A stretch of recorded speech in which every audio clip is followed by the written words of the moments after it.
Pakistan, very clearly the fear shows in its actions. But what is the Indian Air Force doing? It's a mega show of strength, and some bits of it will take place even as we speak. These are fighter jets, the modern Rafale air dominance fighters, multi-role, omni-role fighter jets of the Indian Air Force. Remember, India didn't have these Rafales in 2019, but in 2025, India has all 36 Rafales operationalized. And this is the first such test. What is this? Land and go drill. There's a 3.5-kilometer stretch of the Ganga Expressway in the Shahjahanpur district of Uttar Pradesh that's specifically been prepared for such touch, land, go exercises. There's also a loop here, and I will explain why this is done. Right now, this is a piece of the highway that's specially strengthened, 3.5 kilometers of the highway that's specially strengthened for the aircraft to touch, land and go. But in conflict, this particular strip can be used as an alternate runway. There is a loop that is also prepared, and that loop is for those aircraft either to refuel there are refueling Bowsers that will be kept there, and also to reload their weapons. So it's not just the Rafales, you also have the Su-30 MKIs, extremely potent fighter jets capable of taking up to 8 tons of weapons. The Rafales can take up to 9 tons of weapons. You also have the MiG-29's air superiority fighters and the Jaguar, the upgraded Jaguar DPSA, or the deep penetration strike aircraft that are thundering the skies through the day, and in just a little while from now, even at night. Night landing will also be tested here in a short while from now. Make no mistake about the timing of this exercise. This drill is meant to send across a very powerful message. It's a muscle flex. Remember, the Indian Navy is already carrying out another exercise. This is also in continuation with the Indian Air Force exercise Akraman, where fighter pilots targeted both targets on ground and in mountains.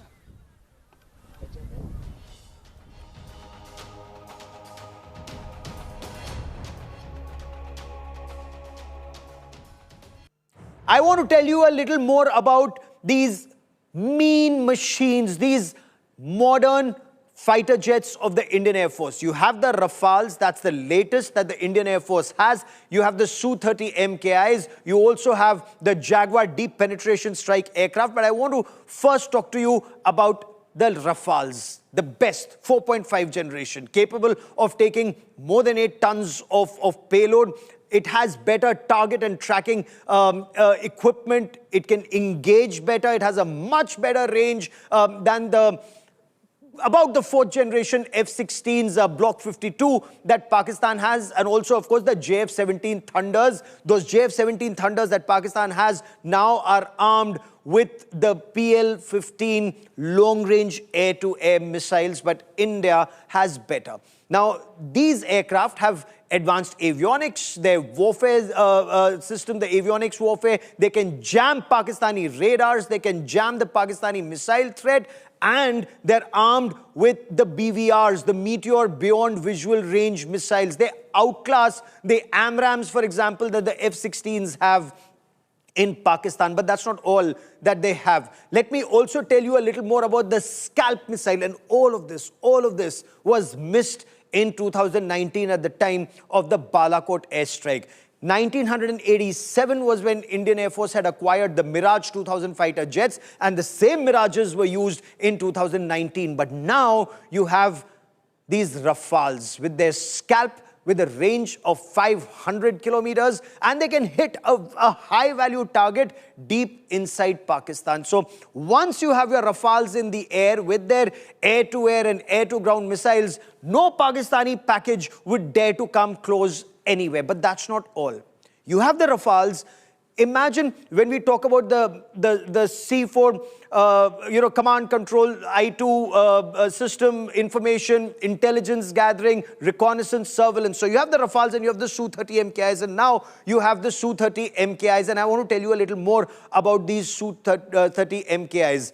Russian-made, extremely potent. They can outclass most Pakistani fighter jets. They are long-range. Again, that little nose that you see there, mid-air refueling. With their mid-air refueling, they can stay up. Once the pilot takes off, it's the pilot's endurance and not the aircraft endurance. They can stay up in the air for 11 hours and longer.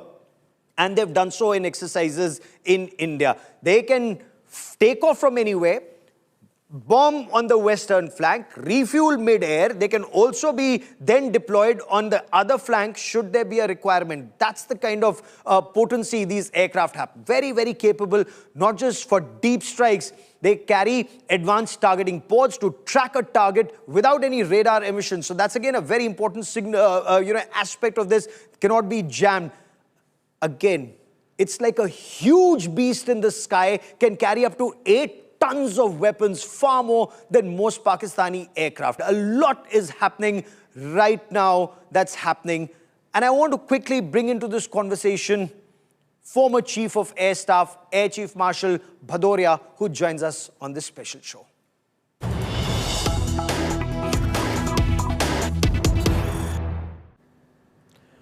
Precision exercises by the Rafales, by the Su-30 MKIs, and also, of course, by the transport fleet of the Indian Air Force. Joining me on this India Today special broadcast is Air Chief Marshal Rakesh Kumar Singh Bhadauria, former Chief of Air Staff. Sir, welcome on India Today. How are you? Thank you. All well. Thank you. Sir, in 2025, are we better prepared as an Air Force compared to 2019 when Indian Air Force did a Balakot and punished Pakistani terror?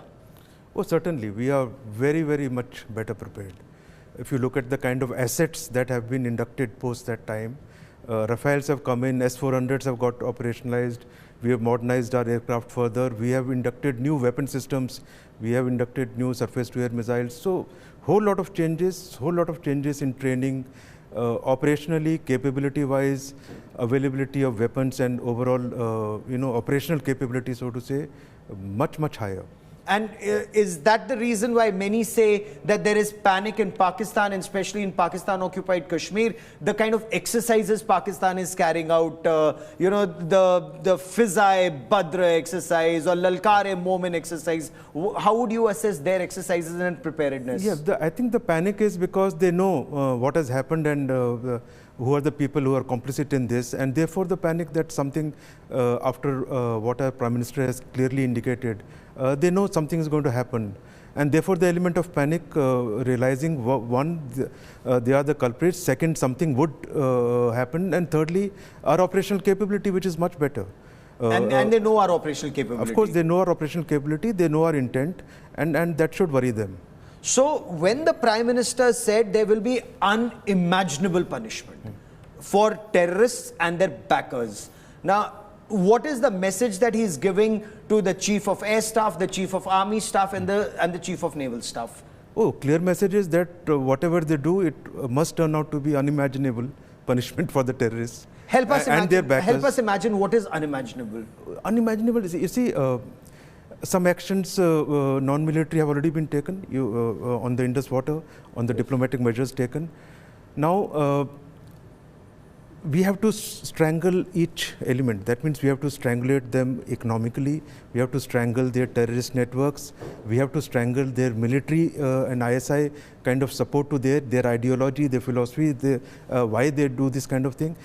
How it is to be done will be in a very, very decisive manner.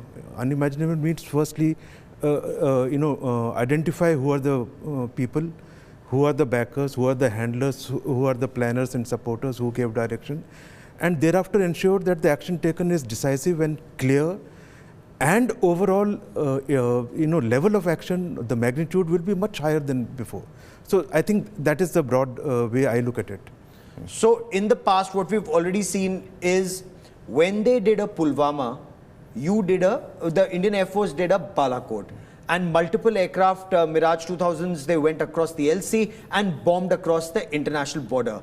But the narrative war, we were not on top that time, because they said, fine, they came, but they killed some crows, destroyed some trees. How do you, are you also wargaming, or is the Indian Air Force also wargaming that? How do you stay on top of that narrative war this time? You know, a narrative they would always try to spin in their own way, and they have the entire media under them, they have the entire machinery under them. I'm talking of Pakistan Army. But when they say only a crow was killed, they didn't take any journalists there for the next 45 days. They didn't expose that place to anybody. Earliest they went was after 45 days, I think a small team, a very calibrated visit, a very short visit to some of the places. So they can say what they want. We know what was done, we know what was destroyed. You can see what happened in the aftermath. What happened in the last 5 years, they stayed away from it. Now they have done this crime based on their internal strife and the kind of situation they are facing and the kind of peace that was coming up in J&K. So these are, I think, the reasons why they have reactivated their ideology and philosophy again. What do you make of the statements that have been made by leaders like Khwaja Asif, who's a sitting defense minister, and on an international platform in the United Kingdom, he says, yes, we did it, and we've been doing it for 30 years. We've been doing the dirty work of the West in the past 30 years. And just now you have Bilawal Bhutto Zardari, former foreign minister, saying, yes, we did it in the past, but now we've reformed. What do you make of these statements? I think very clearly it firstly establishes that they have a complete network with these terrorists. They have a complete setup. They deal with them. They are part of their philosophy, their ideology. And they've always done this. They do something, at that time they say, no, we are not involved, our forces are not involved, it is not from Pakistan state, these are non-state actors. And sometime later they will say, no, actually Kargil happened. True. They said our defense forces are not involved at all. Later on, President Musharraf himself goes around and saying, no, we did this, it was a strategic choice, it was something that we planned and did. They always do this. 26/11, they said they were not involved. Later on, complete involvement came out. Similarly for everything.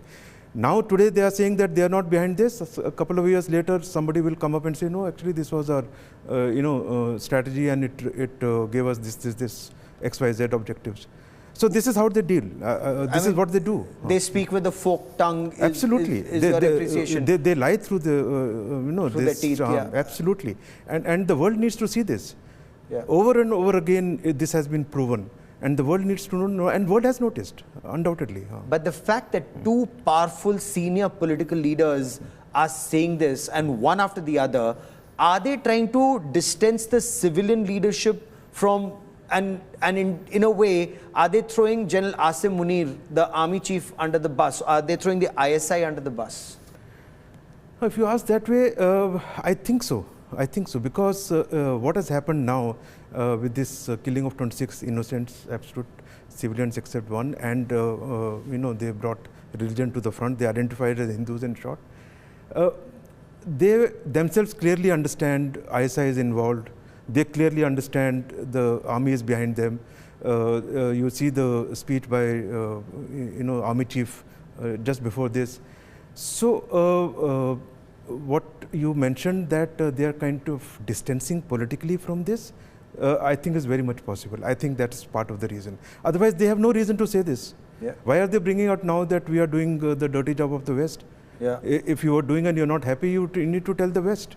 You don't have to give that as an explanation when something is happening in Jammu and Kashmir, which is perpetrated by you. Also, the developments that are taking place in Pakistan, how do you see them in the past 48 to 72 hours? For example, DG ISI, a serving Lieutenant General Asim Malik, being appointed as the National Security Advisor of Pakistan.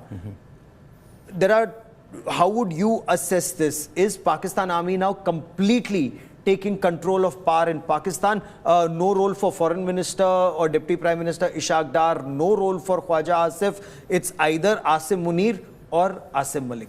Absolutely. I think there's a very clear sign that whatever is left in terms of some control, if there was somebody else there, that's a very critical post. That is very critical for their narrative on the world stage. And they want to control that. It's a very serious development. And again, world over, the people who interact They need to see this. So they cannot sell this narrative anymore that they are not involved. And ISI DG himself acting as an NSA and interacting with the world leaders to sort of interact on this issue and convey their innocence. I don't think anybody would listen to them. So while they do this, I think they are axing their own foot. Oh, so interesting. Is the civilian leadership in Pakistan, and you've studied Pakistan very closely as an adversary, as an air power, but let's talk about as an adversary first. I'll come to air power in just a moment. Is the civilian leadership and civil society in a position, or are they trying to fight back and say whatever terror is there is done by Pakistan Army and ISI, not us? Or will this then become an because it's India, everybody is together, even if it means killing innocent civilians, then they all become, it's some way waging that Ghazwa-e-Hind against India, and every Muslim is on board there in Pakistan. No, I think it is a mixture of all. Very clearly, Pakistan was struggling.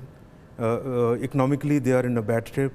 Militarily, they are in a bad shape in terms of equipment, in terms of how they want to progress.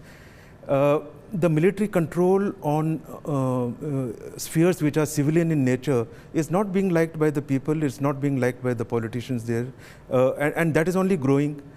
So there is and not to forget what is happening in Balochistan. So they are, struggling with their internal disagreements, their internal strifes, their internal, fault lines very badly.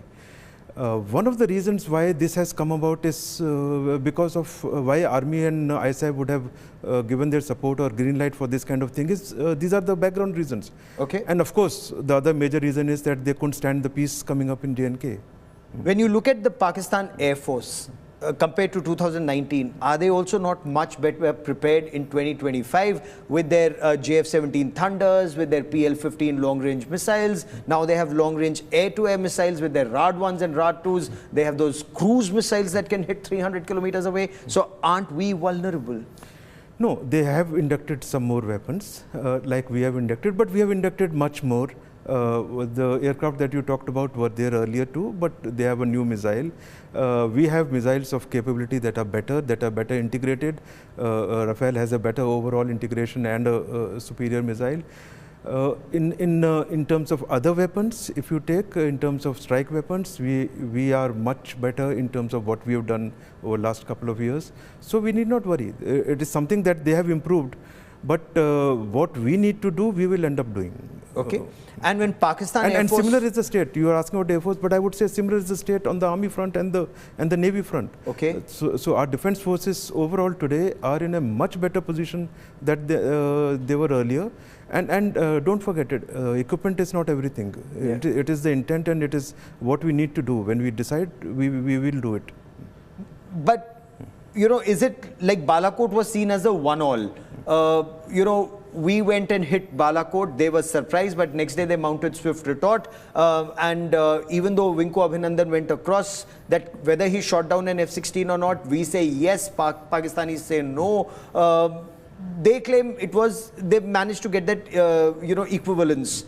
This time, are we in a position to tell them, and would that mean massive escalation, that we are on top of that escalation ladder and there is no equivalence with that terror state? No, if you compare, firstly, Balakot wasn't one-all. It is their narrative. It wasn't so. Okay. In absolute peacetime, we have hit a terrorist, camp so deep in their territory. It is the first time that we have crossed after 71. That itself changed the game. So it was not one-all at all. That is the primary objective that we had. We achieved it. The next day they launched a mission. There, if it was one-all, it's fine. Okay, it will always happen like that. But that was not the primary issue. Objective. Issue was what we wanted to do, we did. Okay. Now, today, if we have to do something similar, we are in a much better position. Whatever targets get identified, for whichever defense forces, however they finally decide, it is for the, you are aware that it has been left for the forces to look at targets and decide the timing. and the kind of target and what to do, what mode, and I'm sure no, results but you will see is what makes much more better. sense? How does one deter Pakistan? So after 2019 Balakot, we haven't had a terror attack in the rest of the country. We've had it in J&K, but not in Mumbai and Delhi and rest of the country. But I want to understand from you, what do you need to hit as the armed forces of India, as a much superior armed forces, as you insist, and as we know, that Pakistan doesn't even dare to spread terror in Jammu and Kashmir. Military targets, non-military targets, take out a Hafiz Saeed or a Masood Azhar, or take out their Mil Jihad complex. And what does that mean in action on ground? You know, I will not go into what kind of targets and what will forces actually do, because it is, a very calibrated exercise. It is well thought out. It will, firstly, everything will get identified, tracked, located, and thereafter chosen. Okay. But the directions are very clear.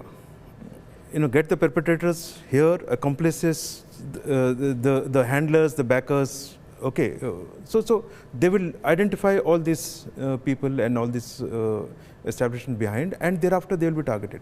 What is best to do? We don't have all the inputs. I will not hazard a guess, and it is you can be rest assured what defense forces will decide finally and do after clearance by the political leadership would be of the nature of what directions have been given. So it's completely hypothetical, the fact that the Americans were able to send in their Marines and take out Osama bin Laden. Of course, they came in from the other side, and the Pakistanis said they don't have their radars on the AFPAC border. All their radars face India. Will we ever be in a position that we can take out a Hafiz Saeed or a Masood Azhar or a Dawood Ibrahim in any way in Pakistan? Other than a missile strike or a Namalum Afraad, as the Pakistanis put it? If that becomes the intent that this has to be done, then it will be done. It can be whether done. It needs to be done, whether that is what will be the intention or one of the action points, it is, people who are dealing with it, and when they all have all the inputs. But your question is, what I will answer is, if that needs to be done, it can be done, it will be done. Outstanding, sir. How would you see Pakistan shifting half its F-16 fleet away from the India-Pakistan border and tucking it away in Gwadar?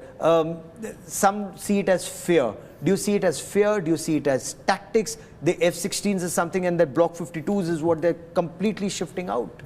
Yeah, no, it will be part of their operational deployment, looking at the threat that they see and the possibilities that they are imagining that we do. So a lot of it would have to do with where they want to deploy. And of course, one of the major factors of this deployment is also to ensure their own safety. So it is fear. Yeah, it is fear from that angle, but they will always do it in terms of operation deployment. The important issue is that we have only said that we are going to target the terrorist network and everything's behind. Their whole army and air force and everybody is responding. Okay, two things. One, they are aware and they can sense that we will do something that would be substantial. Okay. Second, they probably are under the impression, because of them being complicit in it, they know what ISI does and what Army Chief said, and how military has got involved directly in this. And therefore, whether this time some military targets would be legitimate as part of this chain that gets identified is to be seen. Oh, but they would imagine that this could be one of the things. So they need to stay awake at night now.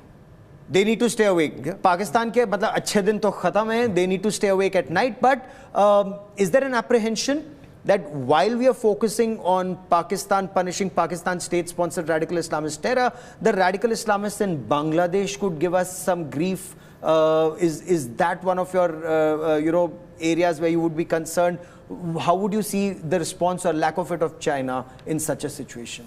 No, China would be wary, firstly. They also, heart of heart, know what Pakistan does, what they have done, and how their establishment, the military establishment, the ISI, the terror network, the LET network is responsible. Okay. Okay.